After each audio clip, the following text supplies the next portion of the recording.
Legend of Telo, an original novel by Jack Lee. Parts 17 and 18, Webs and Lonely.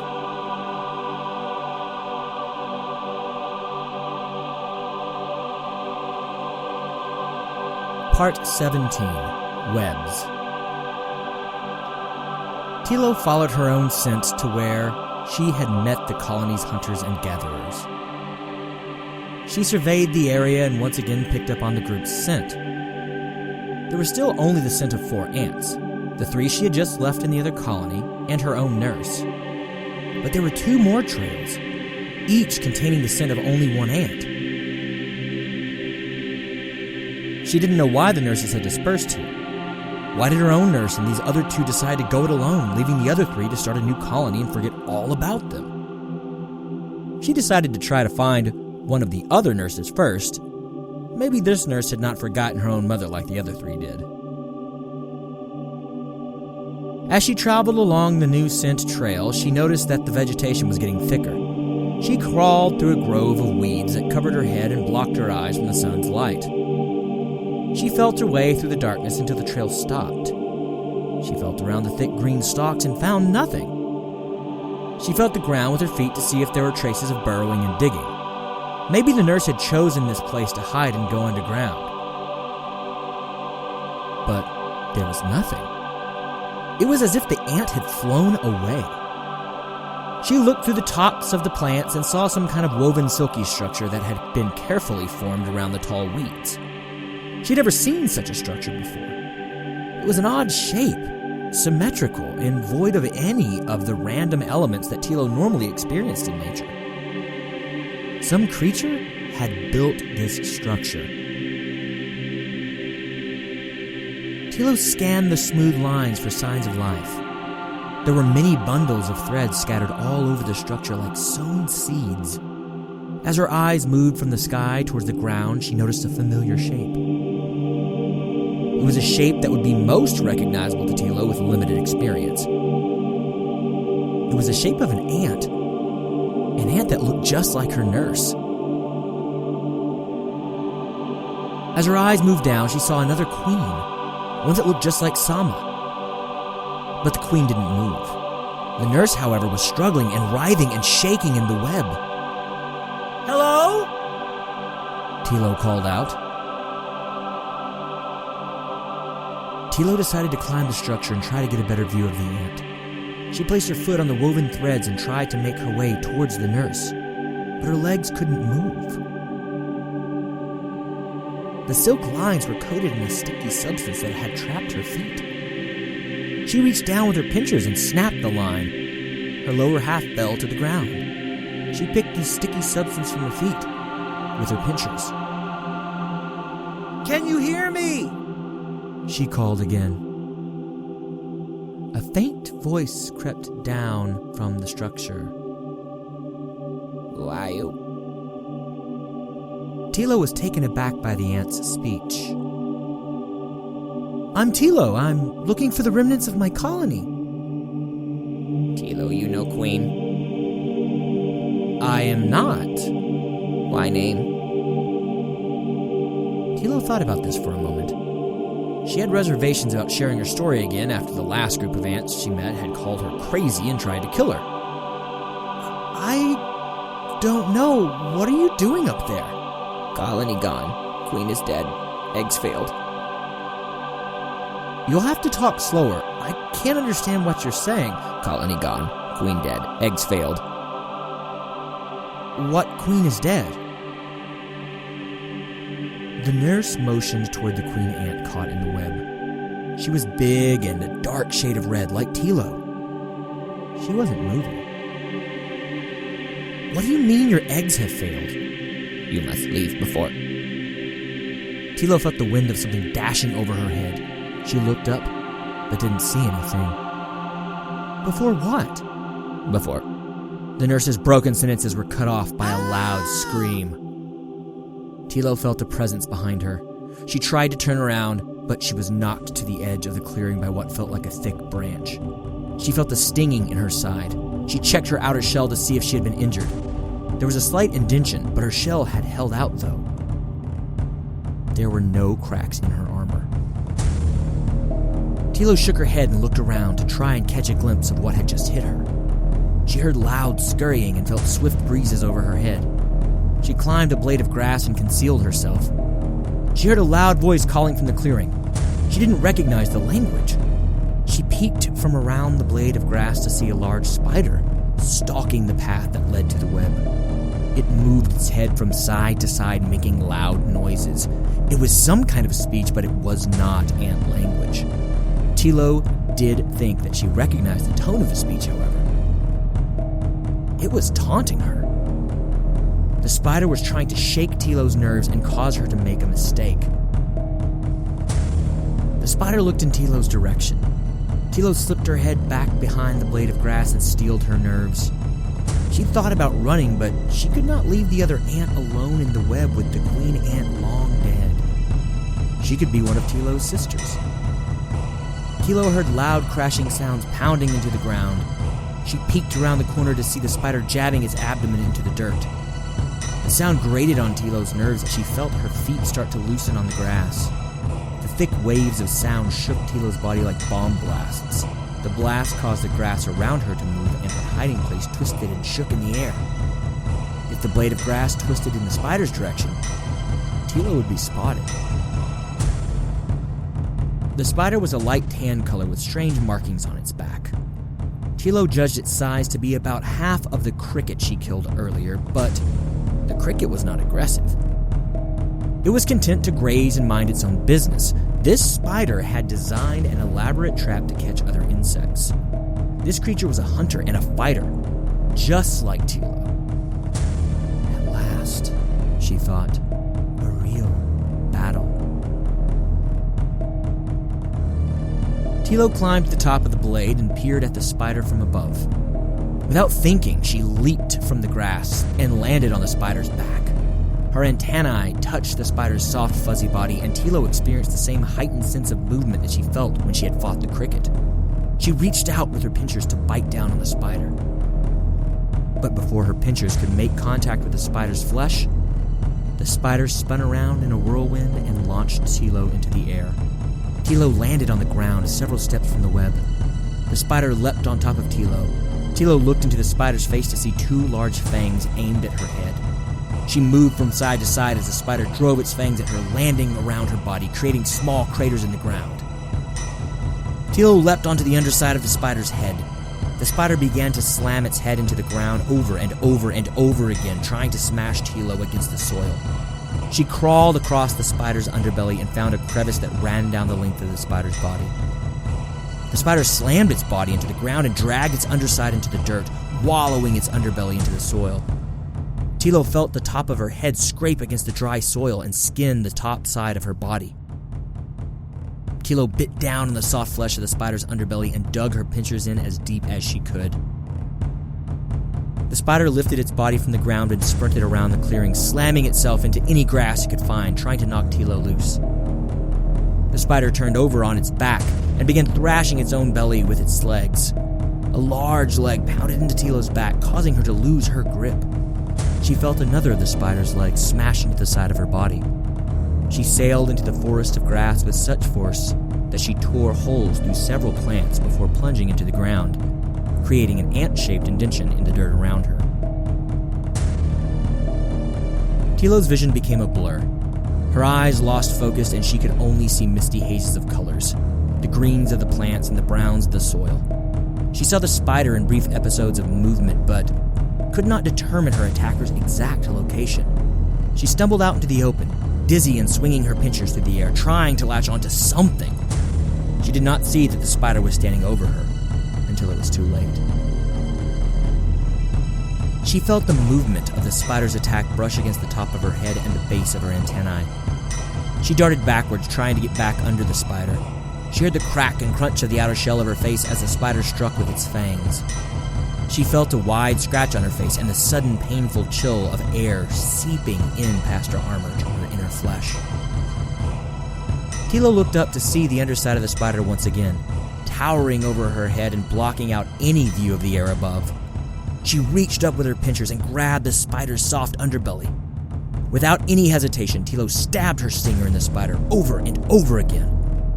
The spider's inner fluids began seeping out of the wound, moving from a drip to a steady flow to a gush, like a faucet being slowly turned on.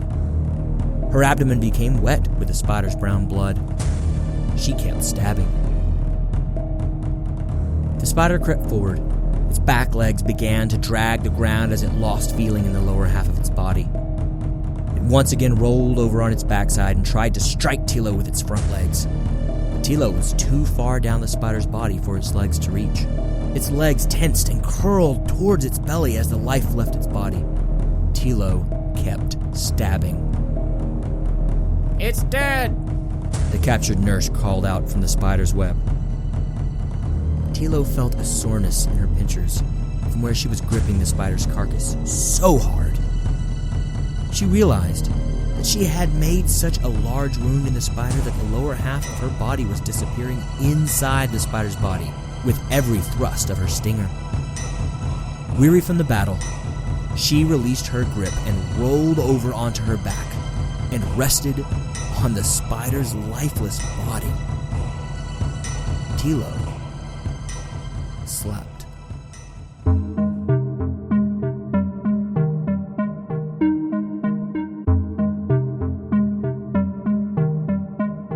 Part 18.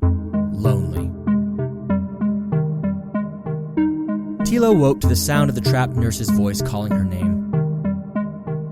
Telo's nurse would have been furious at such a careless display. Just because the spider was dead didn't mean that other creatures were not searching for prey. Telo's nurse always emphasized stealth. Telo! Telo! Telo! Telo was stuck to the belly of the spider. The spider's inner fluids had poured from the wound all over Telo's body and created a sticky bond. Telo struggled to free herself. She felt small bits of her shell come off as she pried her body from the spider's carcass, leaving her back striped and speckled. You're hurt, the nurse said. I'm fine. I'm not having any trouble walking. Don't mean legs, mean your face. A large gash split Telo's face between her eyes. She felt a dull pain from the top of her left eye stretching to below her right eye. The spider's fangs had not pierced into Telo's flesh. Her armor had done its job. Telo looked towards the ant and noticed the other dead bodies in the spider's web. Was that queen with you? Yes, on a mission. That creature pierced her body, drank her insides. Let me try to get you down. Telo climbed around the grass that held the webbing in place, snapping through each strand with her pincers until the web sank to the ground. She pulled the nurse free from the web, getting all the nastiness off her face and body, which left sticky traces that the nurse had to pick off herself from her shell with her own pincers. So, you were on a mission from your queen. Without warning, the nurse lunged at Telo, clamping her pincers and swinging her stinger. Telo took a quick step sideways and grabbed the nurse around the neck with her pincers and forced her to the ground. She was about to force her stinger into the nurse's head when she remembered that ants suffering from the madness will attack any and all creatures, even their own. Can't have that now. The nurse wasn't making any more attempts at formal speech. She just screamed and gurgled and lashed out. What is wrong with you? I just freed you from that thing. The ant's attacks slowed and she stopped struggling. Telo touched her antennae to the ants and heard a long, piercing cry, a wail that seemed to dig into Telo's body. When the screaming stopped, the ant said only one word. Lonely. Then the ant stopped struggling and she fell asleep. Telo released her pincers from the ant's neck and let her rest. She pulled the spider's body over to her in case she woke up and needed to eat something. Telo had some spider flesh for dinner herself. She needed to rest too, but she didn't trust this ant. What if Telo dozed off and woke up to the feeling of the ant's stinger being jabbed in her head? Why had she tried to attack her like that? Telo thought about the web, The dead queen. How long had they been up there? What had it been like to watch the spider eat the queen ant like that? Then, Telo thought about her conversations with her caretaker. Ants that are left alone for far too long away from their colony begin to suffer from the madness. They forget who they are and where they come from. They attack everything that moves and speak in incoherent sentences, her caretaker had said. This nurse had been in the spider's web too long. She had watched it eat her queen. This was what the madness looked like. The ant did not appear to be getting restful sleep. She lashed out at invisible enemies with her limbs and spoke random phrases with her mouth. She did speak some words that Telo found interesting, however. She said the words roach and king several times. The nurse woke up. She stormed around in circles for a moment before charging into the spider's carcass. Telo heard the noises of violent chewing and swallowing. Hey, you okay in there? A reply came out from the spider's body, words pushing out through a full mouth. Yes, starving. Okay, well, I'll be out here. Eat all you want. I saved it for you. Thank you. The nurse was in the spider's body for what seemed like hours to Telo. When she did emerge, she threw up gobs of spider flesh and blood, then raced back inside the body and started eating again. You know, you're going to be sick again. Why don't you take a break? We can find some water around here somewhere. The nurse stuck her head out from the body still chewing and covered in spider guts. Okay, stream nearby. A stream? That sounds good. The nurse darted off and sprinted through the blades and branches. Telo kept up, but she was worried that the nurse would hurt herself, flailing her body around through the grass and clover. Slow down! We'll get there! No time! Save Queen! The ants reached the stream, and the nurse leapt into the water. She was underwater for a long time, and Telo thought that maybe the poor thing had drowned herself on accident. The nurse finally emerged, hacking and coughing. Sorry, long time. No water. It's fine. We can stay here until you're not thirsty anymore. Telo lowered her own head to drink from the stream, always keeping her eyes on the nurse. She didn't want to let her guard down, only to find her new friend looking for a fight again. The nurse surfaced again and walked towards her. Telo lowered her head and readied her stance for an attack. The nurse crept up to Telo and touched her antennae to Telo's. So lonely. It's okay. You're not alone anymore. No time to stay and not be lonely. Have to save the queen right now before she dies. You are going to have to speak slowly and clearly for me to understand you. No time to stay and not be lonely. Have to go. Save the queen before she dies. Wasn't that your queen in the web? The one trapped next to you? The nurse started sobbing. No, she was my mission. Failed. It's okay. I'm your sister. We're about to go save the queen. We'll make this right. Telo was surprised at the concern and compassion in her own voice. She had not been a very good caretaker of the eggs back in the hive, and those were the only things she had ever really had to take care of. Here, she was offering kind words and encouragement to her sister. Maybe her time in the nest had made her more agreeable. Besides, this ant actually spoke of saving the queen and doing what she was supposed to do. You're one of the 6, then? Yes. There were 6 nurses. Each of us were given an egg to carry to safe place, where we could raise a new nest and go free. Our queen did forget. Your speech is beginning to get clearer. You're feeling better already? Out of practice, no time to feel better. We'll practice while we walk, then. The 2 ants left the stream and traveled back to the spider web. The dead potential queen's body lay on the ground, engulfed in the silk of the falling web like funeral clothes. The nurse started weeping again. Did she have a name? Dan. Her name was Dan. Raised her. We were out hunting. Got trapped, couldn't get out, failed. You didn't fail. You raised a queen. Not all of the 6 managed to do that. The creature sucked her blood. Made me watch. Thought it was funny. It's dead now. Raised a queen. Didn't protect a queen. Didn't protect myself. I'm a soldier. I'm here to protect you now. Soldier with the name Telo? That was egg name. You're not a queen. I was supposed to be a queen. Telo thought back to her nurse's words. How her nurse had been disappointed in her. How she viewed Telo as her greatest failure.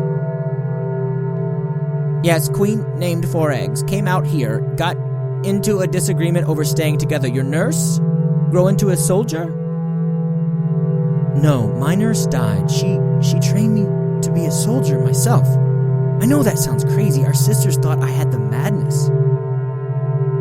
Maybe not crazy to me.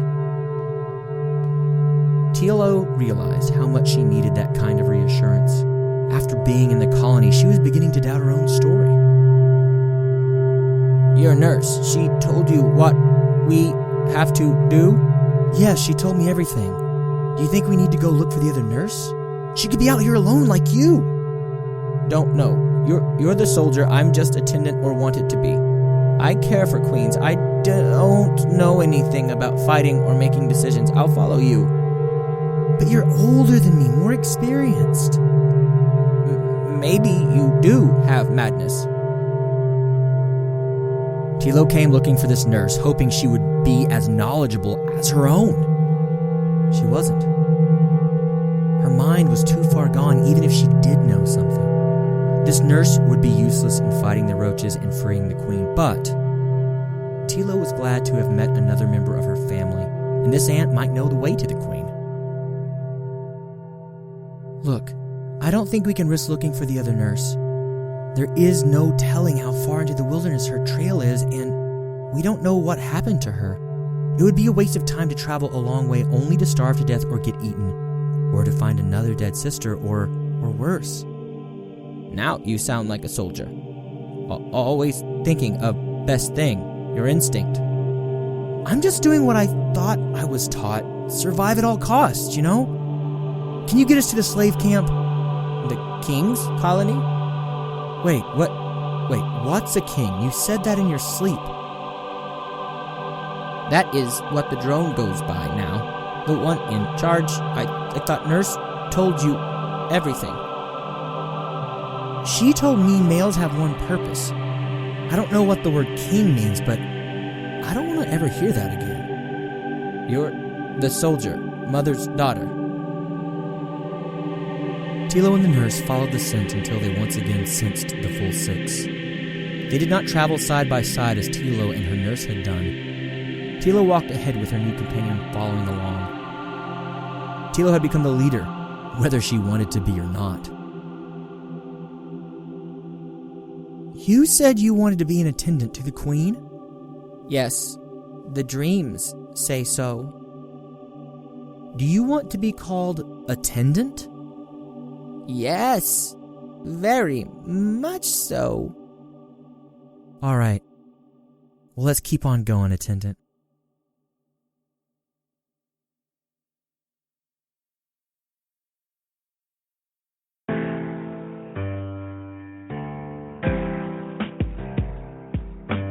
Thank you for listening to parts 17 and 18 of Jack Lee's novel, Ants of the Fire, The Legend of Telo, titled Webs and Lonely. The novelist Jack Lee is from the American South.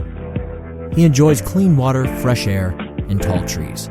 He writes when time and sanity allow. All noises and musical tracks in the background of the story are either created by me or come from freesound.org. These sounds and musical tracks are all being used under CC 0 1.0 Universal Public Domain dedication licenses.